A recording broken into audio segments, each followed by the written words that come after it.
एक गांव में एक आदमी रहता था जो बहुत बूढ़ा हो चुका था, जिस वजह से उसे कम दिखाई देता था और बहुत कमजोर हो गया था। इसलिए अपनी बची कुची जिंदगी अपने बेटे के साथ बिता सके, इसलिए शहर में रह रहे उसके बेटे के घर रहने चला गया। बेटा एक शहर के छोटे मकान में रहता था।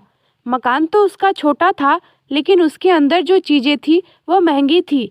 उस मकान में बेटा, उसकी पत्नी और उनका एक 5 साल का बच्चा, यह छोटा सा परिवार साथ मिलकर रहता था। बूढ़े पिता के आने से उनके परिवार का एक सदस्य और बढ़ गया। यह पूरा परिवार रोज सुबह शाम डाइनिंग टेबल पर साथ में खाना खाया करता। बूढ़ा पिता अपनी कमजोरी के चलते हमेशा खाने की चीजें नीचे गिराता रहता और कई बार कांच के बर्तन भी टूट जाया करते थे। कुछ दिनों तक तो बहू और बेटे ने यह सब सहन किया, लेकिन बाद में वे दोनों बूढ़े की ऐसी हरकतों से चिढ़ने लगे। एक दिन बेटे ने कहा कि ऐसा कब तक चलेगा, हमें कुछ करना पड़ेगा। उसकी पत्नी भी इस बात से सहमत हुई। अगले दिन बेटा कहीं से एक पुराना मेज लेकर आया और घर के एक कोने में उसे लगा दिया और अपने पिताजी से कहा कि आप यहीं पर बैठकर खाना खा लिया कीजिएगा। उन्होंने एक लकड़ी का बर्तन भी बनवाया जिसमें वे अपने बूढ़े बाप को खाना देने लगे।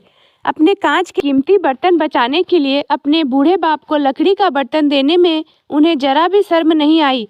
अब खाने का समय जब जब होता तो बूढ़ा बाप एक कोने में बैठकर खाता और बाकी का परिवार डाइनिंग टेबल पर खाना खाया करता। डाइनिंग टेबल पर बैठे बैठे दोनों पति पत्नी कभी कभी अपने बूढ़े बाप की तरफ देख लिया करते। बूढ़े बाप की आंखों में उन्हें आंसू भी नजर आते, मगर अनपढ़ जैसे कोई असर नहीं होता। बूढ़े का पोता भी यह नजारा हमेशा देखता और वो अपनी में खोया रहता। एक दिन जब पति पत्नी डाइनिंग टेबल पर बैठकर खाना खा रहे थे, तब उनका बच्चा जमीन पर बैठकर कुछ कर रहा था। उन दोनों के बच्चे के हाथ में लकड़ी का एक टुकड़ा देखा, लेकिन उन्हें कुछ समझ में नहीं आया कि बच्चा लकड़ी के टुकड़े के साथ क्या कर रहा है।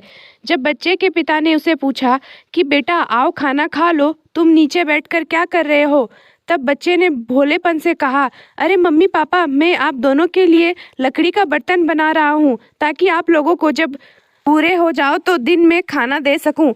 अपने नादान बेटे द्वारा दी गई यह सहज बात दोनों के दिल में तीर की तरह उतर गई। दोनों एक दूसरे का चेहरा निहारने लगे। बिना कुछ कहे ही दोनों की आंखों में पानी आ गया और उन्हें अपने भविष्य की किताब अपने आप के सामने खुलती हुई नजर आई। उन्हें समझने में ज़्यादा देर नहीं लगी कि अब उन्हें आगे क्या करना पड़ेगा। अगले दिन कमरे के कोने से वह पुराना मेज हट गया और अब बूढ़ा पिता और बाकी का परिवार साथ में मिलकर फिर से खाना खाने लगे। बूढ़े की कमजोरी की वजह से ही हो रही गलतियां भी अब किसी को नहीं चिढ़ती थी। दोस्तों, यह कहानी हमें बताती है, हर वो पत्ता जो आज हरा है वह कल सूखेगा और डाली से नीचे भी गिरेगा। इसलिए हमें अपने बड़े बूढ़ों का हमेशा ख्याल रखना चाहिए और हमें हमारे माता पिता और बुजुर्गों के साथ वैसा ही व्यवहार करना चाहिए जैसा हम चाहते हैं कि हमारे बूढ़े होने के बाद हमारे बच्चे हमारे साथ करें।